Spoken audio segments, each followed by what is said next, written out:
Hi, everybody. Welcome to the Travel Coach, moving body, mind, and spirit. My guest today is an expert in helping women overcome the effects of trauma and to take back their power. She's a survivor, turned thriver of sexual assault and domestic violence, founder of Freed and Powered Up Coaching, host of the podcast Freed and Powered Up, and author of the children's book Perfectly Me. She's been actively transforming lives for 20 years in the military, reaching as far as Mexico, Kazakhstan, and Japan. LaToya Zavala, welcome to the Travel Coach. Thank you. I'm so glad to be here and just excited to share some experiences. So it's good. I'm so glad you're Thank you very much for joining. Thank you. So to get started, would you like to tell us a bit about your background growing up? Oh, yeah. So I was born to two wonderful Jamaican natives, and they immigrated to the United States. And so I'm first generation. My brother was born in Jamaica, then they immigrated, and then I was born here. So I'm first generation born here. They immigrated to Boston, Massachusetts. So that's where I grew up. And I'm so very grateful for it because, Boston is known as like Beantown, the melting pot. So much history, very, very rich in culture. And when I say culture, I just mean like the culture of the world, like there's a corner of every part of the world in Boston. You can go to a corner where you get Albania pastry and Russian pastry and Jamaican pastry and just all the little different islands, West Indian islands, and just like everywhere in the world. And so I grew up in the melting pot, and so just really, really appreciating, and I didn't appreciate it then, but I understand so much now how valuable that space was and how it kind of shaped how I think about the world and travel now. So that's a little bit about how I grew up. Yeah, amazing story. So what was your first contact with travel? What's the best big trip that you remember? The first or the best? The first one. The first. I don't know. My parents, because they immigrated and they're most of their family still in Jamaica, every summer from when I was a baby, every summer my parents brought us to Jamaica. We spent most of our summers in Jamaica with my grandparents and my aunts and uncle and my cousins. So that's my first experience. When I became conscious of the fact that I was traveling, I was already traveling every summer. And I have some, memories, very, very early memories of being in Jamaica with my family. And then as it grew and increased. Yeah. So what's the best then? Oh, best in my childhood or yeah, as a young lady, yeah. Oh, we lived in Boston, and one time my parents decided to do a road trip to Florida. They had a timeshare in Florida, so we would go to Florida every now and then, do the Disney summer thing. And one summer they decided to invite my best friend, and her parents said yes. It was about third grade, and so we did a road trip with my best friend in the Cherokee Jeep. And back then, safety standards wasn't what it is now, right? So we're in the back of the Jeep, and we're just rolling around and having fun and seeing the sights along the way and stopping at different states along the way and getting souvenirs, and we did Disney together and the pool and all that kind of stuff together, and it was just so much more fun because my best friend was there, and I have pictures of that still today. So that was cool. I'm 43 and I still have pictures and I like fond memories of that trip. Yeah, I can relate as well as traveling with family, with parents. It's not the same. When you bring a friend, everything changes. The experience is much better. Yeah, totally definitely. Definitely. So when you were 20 approximately, you moved to Mexico. Is that correct? I did. Okay. I think it's 20. I was 21. Yeah, so people know me, they know my background, they know my story based on what I do, my podcast and so forth. In my late teenage years, I entered a domestically violent relationship. So I'm a survivor of domestic violence, and I had a lot of abuse in my life. So that transferred into some financial difficulties, and I couldn't get loans. My credit score was trash. I couldn't get half the loans to go to school. And I was trying to rebuild my life, and I really wanted to go to school. And what I wanted to study, I wanted to be in a university that was a private university. And I couldn't afford it. I couldn't, I just couldn't get loans. I was like in this dark hole. And somebody suggested to me, why don't you go and get your education in another university outside the United States? And I was like, I think it's good education outside the United States. Go where you can afford it and get some goodness. So I did. And I had a lot of best friends in high school that spoke Spanish. My best friend spoke Spanish. And I was like, I could go home, right, to Jamaica, or I could go get another culture, another experience, another language, and then give myself, make myself even more marketable. That's what I thought at the time. So I applied to a few different universities and ended up in Montemorelos, Mexico. Wow. So was not the language a barrier to get your studies? I understand. It's funny. I studied Spanish in high school, and I had 2 years of it from college. My best friend, we write notes in high school. We wrote notes to each other. She was helping me with my Spanish. But every Spanish country has their own different accents and even some dialects and ways of speaking. And the speed is what really got me. So when I got to the dormitorio, I thought I was so good. I was like, hey, ¿dónde está el baño? And I was like, yeah, where's the bathroom? And she was like, oh, está por ahí derecho. And then she was like, and I was like, and that was my first experience. Like, I don't know enough. And they say, it's funny you said that, because they say Spanish from Spain speak quicker, right, than Mexicans, and you found the Mexicans were quicker, yeah. Right, where I was coming from, right? And it's interesting because the Spanish that I was around in Boston was from the Dominican Republic. My best friend was Dominican, and their Spanish is even quicker.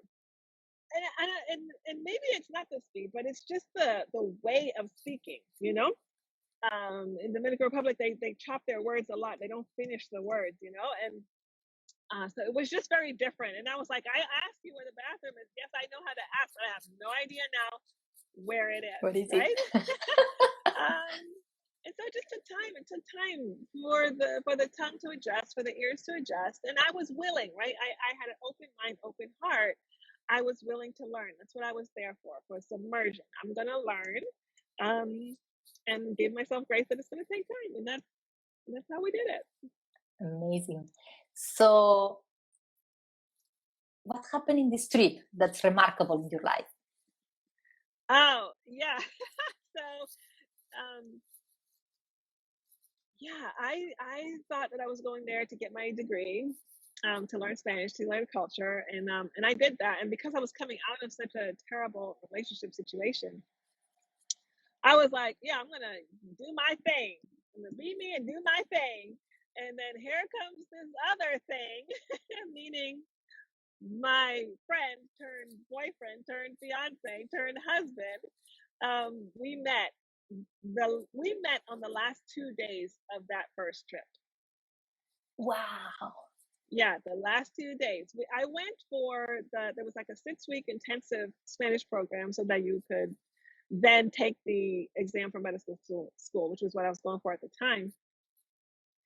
And then I was going to go back to Boston, work, save the money, and then go back and do the semester. So in those last 2 days before I left to go back is when I met Crisogono, who is now my husband. This year we celebrate 20 years. 20 years married or 20 years since you met? 20 years married. Wow. 20 years married. 22 years since we met. Wow. Yeah. Beautiful. Thank you. Yeah. So he was also there temporary, or he was living there? I'm sorry. we paused for the. It's interesting. Um, he was also kind of doing the same thing. He had a work visa and he was studying and then going to New York, working, saving the money, going back and studying. And I just happened to catch him. He was in New York during the summer. And so we just happened to be two ships passing in the night for those last 2 days. He was coming back to the university to study and I was going back to Boston to work and save. And so we just were passing two ships. So he is Mexican. He's, Mexican national. And had never left Mexico other than to go to the States to work and then save and come back. Okay, so it was just last minute thing there that was this feeling. It just, this magic. And what was the decision from there? Because, you went to live together. What was home for the couple? Yeah, so he ended up having to go back to New York because of some circumstances. We wrote letters to each other. Then we called each other. There was not like cell phones and text messages and those things back in the day. So, he had to get a calling card to call me from New York to Boston. It was long distance at the time, so this was like investment. So, and the internet was not what it is today. I sent him an email. I had to wait 2 or 3 days to figure out whether that was the right email or not. And so, so he started writing hand letters, and then it started increasing. I got a letter every day. It was to the point where like my mother and sister was like, "Did we get a letter today?" And I'm like, And then Thanksgiving he came and asked me to be his novia. Super funny story. By that time we were like so in sync, feeling like we were soulmates. And because of the Southern Mexican culture, he was asking me, "Hey, I would love for you to be my novia." At the time, he didn't speak much English, which in his mind meant fiance, right? So just his proposal. So he came, sang a serenata. He had written a song for me, and had asked my mom for permission and my father for permission, and we all thought, man, what a sweet Southern boy that he would be asking for permission just to be, girlfriend, boyfriend and girlfriend. And I said yes, thinking we're going to be boyfriend and girlfriend. And then that semester was over. We both worked. We both went back to the university and studied, him and his faculty, I and mine. And we continued, noviando. And at the end of that, we were both going to do missionary work and travel to different countries. And he asked me, he's like, I think we should start thinking about dates, so when we come back, we can move forward. And I was like, move forward in what? And he was like, and I was like, I don't know. And he was like, and he was still kind of shy personality. He was like, man, the day with that, white dress and things like that. And I was like, are you talking about marriage? And he was like, yeah, what do you mean? And I was like, okay, so first of all, my culture, the first thing you do is you propose, and then, there's the ring, and then, there's that. Then we talk about these things. And he goes, but I did propose. What do you think I did? Yeah. What are you talking about? And so then we just figured out that for 6 months we were engaged, and I didn't know. And the culture of the university was that they all knew, everybody knew that I was engaged to this man except me. That's a different cultures, right? So imagine coming from two different cultures and the misunderstanding even in this level. That's so funny. I love this story. So he's like, so will you marry me? And I'm like, I guess. All right. So amazing. Yeah. So you said that you were doing missions for travel. How this happened? My husband ended up going to Haiti, and there was a call at the university for people who are willing to go and teach English and give an American culture experience. And I was like, yeah, why not? And so I took a year off from school, and I lived in Kazakhstan. And I was there for a year, and then that year ended. I came back. My husband and I got married, and then they asked me to come back they had a shortage of teachers, and they were asking if I would please come back. And I was like, well, I'm married now. And they said, yeah, bring him too. And I was like, but he doesn't speak English. And they're like, well, that's all right. We'll find something for him to do. um, Wow.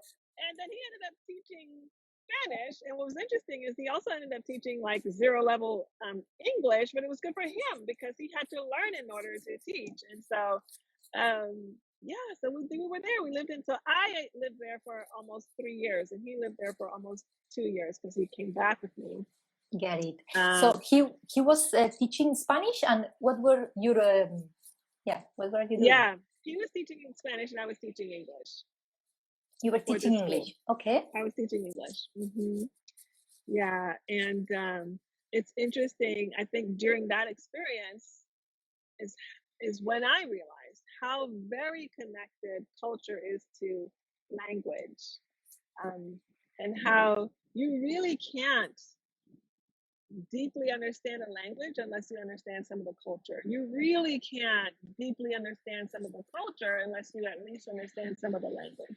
It's not even possible. They're so very intertwined. Yeah. Tell me more about that. What's the connection? Yeah. So I'm by trade, by education, I'm a theologian, right? So you kind of learn this when I'm learning Hebrew and I'm learning Greek, that you learn that the speakers in the Bible and the Quran and other ancient texts, they're using terminologies, they're using anecdotes, they're using stories, they're recounting stories, and they're using very specific words that their audience can understand, right? The anecdotes about farming, it's because they're speaking to people who are farmers. And so we on the outside looking in, we learn about farming through these anecdotes, through these proverbs and sayings. Some of these words we don't even, we don't use, we would never use, gird up your loins, that kind of thing. So I'll give an example. When I was in high school, I learned the word ducharse, right? To take a shower, ducharse. So when I was in Mexico, I was hanging out with my boyfriend at the time. Hanging out with his friends in the house that he lived, and he was renting the room. We're hanging out, and I was like, man, necesito ducharme. They had absolutely no clue what I was saying. No clue. Wow. And I was like, okay, I know my Spanish not that great, but I know that that's a word. Yeah, But we absolutely. figured out that that is not a word that they use at all. Okay. It doesn't exist in their vocabulary. The same word to take a bath is what is used also to swim, is what is used also to shower. How can you understand this? Well, I understood this living where my mother and my father-in-law live, where my husband's family, his people live, very off the grid, in the country, near the river, just very, very, very plain farm living.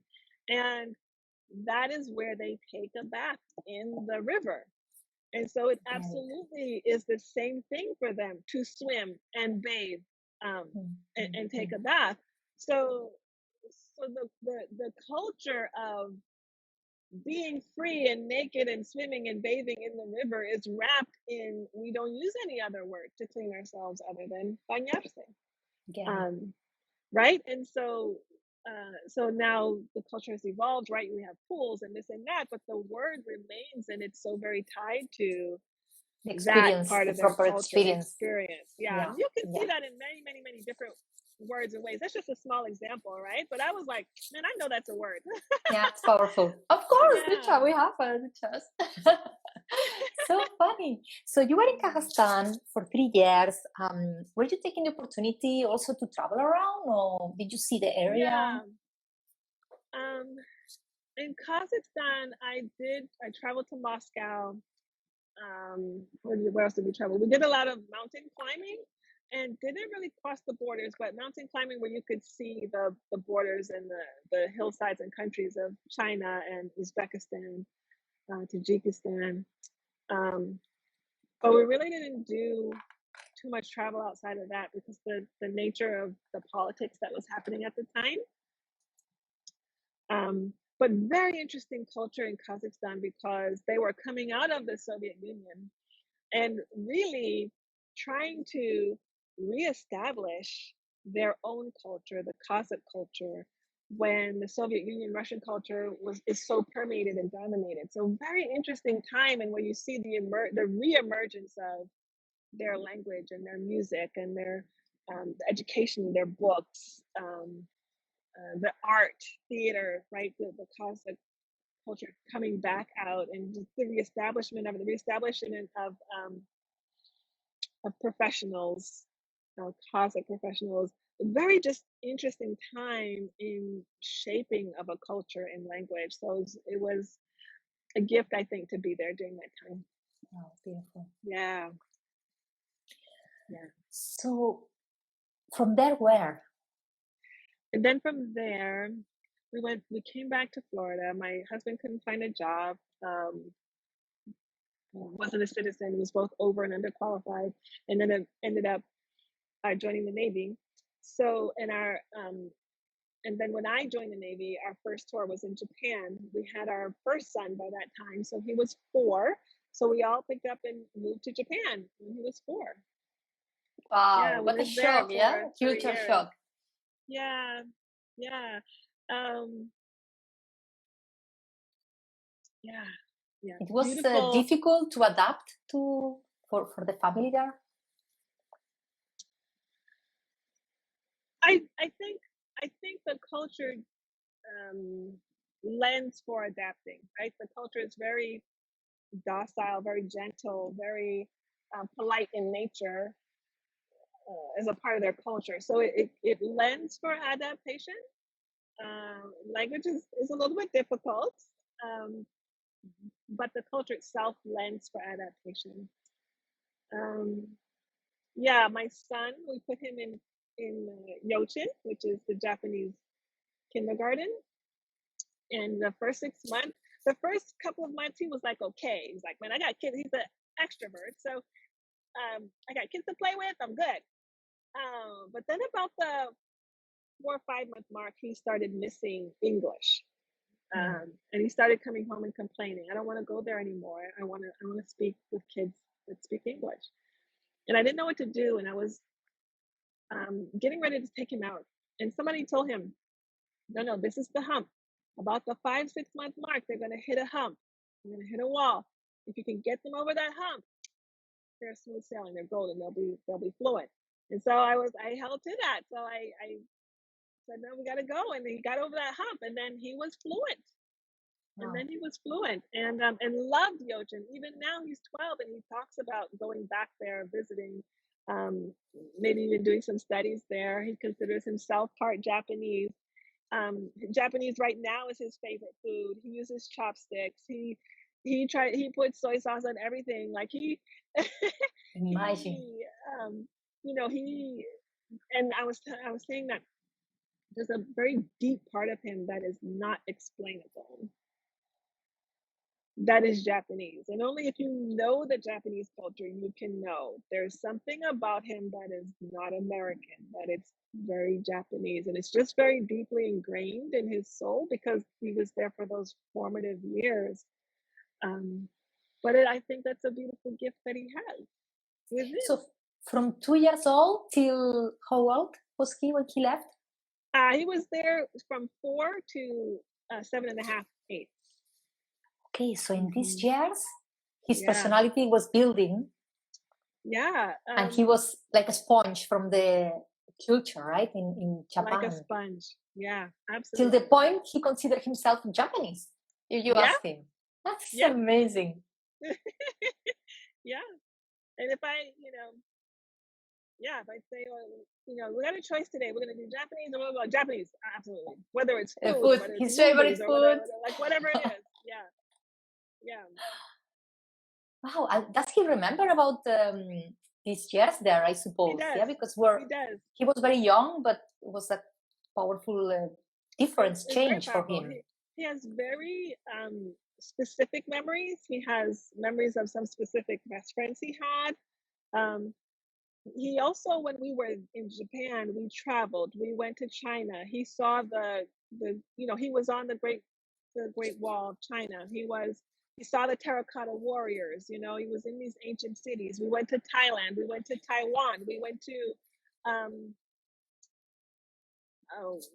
Taiwan, Thailand, China, Singapore. So, and he was able to compare and see and contrast. I remember very distinctly, this was a formative moment for me when he came off the plane in Taiwan. He said, "Wow, this does look like Thailand to me." And I thought, wow, what a crazy experience to be able to say at 6 years old, to compare and say, I see the similarities in these different countries. And now when he's in school and he's reading about sociology and world history, and he's reading about places that he has been to, right? The Great Wall of China and the terracotta warriors and the dynasties, right? That he has seen these ancient cities and places, you know, in Japan. It's just a surreal experience. He can look at this book and say, "I have been there," and there's a deep treasure. Yeah, there's a treasure inside. And he will never forget that. So it's not the same learning in books, that being there is printed in the memory for the rest of his life. That's the power of travel as well, right? So this is a powerful thing. When you travel, you learn about not only geography and the similitudes of cultures, but also history, all these things. And people, right? You read about the foods and the cultures of different people. Like, he has experienced these people, and his mind is, you know, we talk about expansion of horizon. Like, his horizon is that he has been in and lived in the culture of these people. It's very different, the way that you now relate to this global society, which is really what we're in, right? So how you see the benefits, right, as a mom, to bring kids to your travel experiences and bring them with you? Absolutely. So what would you say to those parents who are maybe postponing their travel because they have young kids and they're worried about? No, you got to take them. You got to go. Give them the experience. Give them the experience that you cannot explain, but that they will carry with them for the rest of their lives. And so you can choose some countries that are more children friendly, that you know, that you feel are safer. But yeah, give them that experience that is inexplainable, but that will last the rest of their lives. Beautiful. So what could be particular anecdotes or trip or experience during all this amazing journey that you had in Asia that you is especially memorable for you? Oh, well, that's a big one.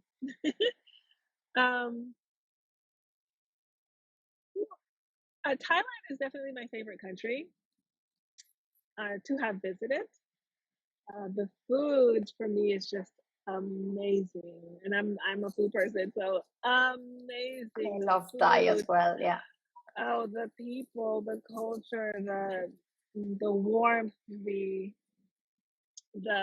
religious culture, the history. It's rich, right? It's rich and colorful, and I just there we went to the tiger zoo, where you can go into the cage of the tiger and pet the tiger. I probably will never do that again in my life, but my son was there. We did different sizes of tigers. Definitely a huge I'll never forget that. I will never forget that. My husband, the tiger my husband was touching, got irritated, and started turning around and facing my husband, and I was like, "Today we're going to die. This is the day. This is the day." But I don't know that I could choose one, right? I just wow, just knowing different cultures and people and language and food. I don't know that I could choose one. Yeah. Yeah, no, I understand what you mean. So after the pandemic, or as soon as, what are your plans now? Your next plan, travel plans? Oh yeah. Yes. We're planning to move to the Mediterranean. So our next travel plans are definitely to go over there and visit and just kind of solidify where we want to go. But before that, even there's some main attractions in the United States, being American, that I haven't seen that I really want to see. I want to see Niagara Falls. I want to see the Grand Canyon. Those are the major ones. I want to see those before I leave. Yosemite is another one. And then we're going to go do the Mediterranean in Europe. What about? Do you have any particular country in mind? Yeah, we're probably going to homestead in either southern Spain or Portugal, just because the language is easier for us. And then from there, tourism again, traveling experiences again. Experience the people. And now with more kids, now you have a bigger family. And now with more kids. And that's the thing, is that even though we're going to a different part of the world, that's an experience that I want to give my children. I just think it makes us better people when we experience other cultures and languages. People are different from us, but yet the same as us. It just makes us better people. Totally. Amazing. Yeah. Okay, LaToya, do you know that I love collecting hidden gems from all around the world? So if you have to tell us from your country, area, region, that place that you will recommend everybody, is a must to go there. That maybe it's not that famous, but for you is a must. What this would be?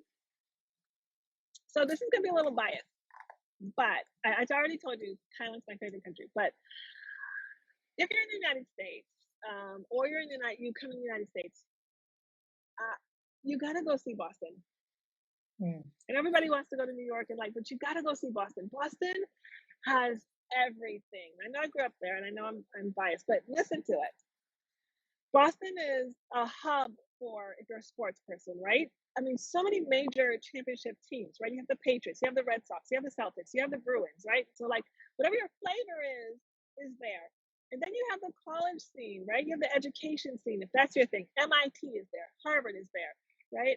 Berklee College of Music, one of the best music colleges in the world, really, but in the United States, is there, right? So that college scene, Boston College, BU, right? So that college sports or college education, IT world is there, and it's a beautiful place. Then, if you're in the art scene, right? So I told you the conservatory is there, Boston Pops are there, like world renowned, right? I mean, on every corner there's jazz and arts happening, just because people want to perform, right? And then there's the melting pot aspect, right, of it. And then there's the historical part of it, right? The Boston Tea Party, the harbor. So all of those historical places of how our country was born and became a country. So it's like, man, what do you want? It's there. The culture, the history, the education, the sports, like the arts and culture and music. Like, you've got to go there for at least 2 weeks and just experience the vastness of what's there. My God, just seeing your enthusiasm. I never been, but it's just looking forward to, You gotta go to Boston. You gotta go there. It's in my list now. Thank you for that. Okay, LaToya, so just before finishing, can you tell people how is the best way to contact you in case they want to reach out? Yes, please look me up here. I'm at LaToya Zavala _is_free. LaToya Zavala _is_free. Very well connected to the work that I do, and just my passion for women, specifically, to be free. So that's where I am. Check me out. DM me. Let's be friends. Amazing. Let's chat. Thank you very much, LaToya, for your time. I wish you and everybody tuning happy and safe travels. Thank you again. Take care. Take care. Bye-bye. Ciao.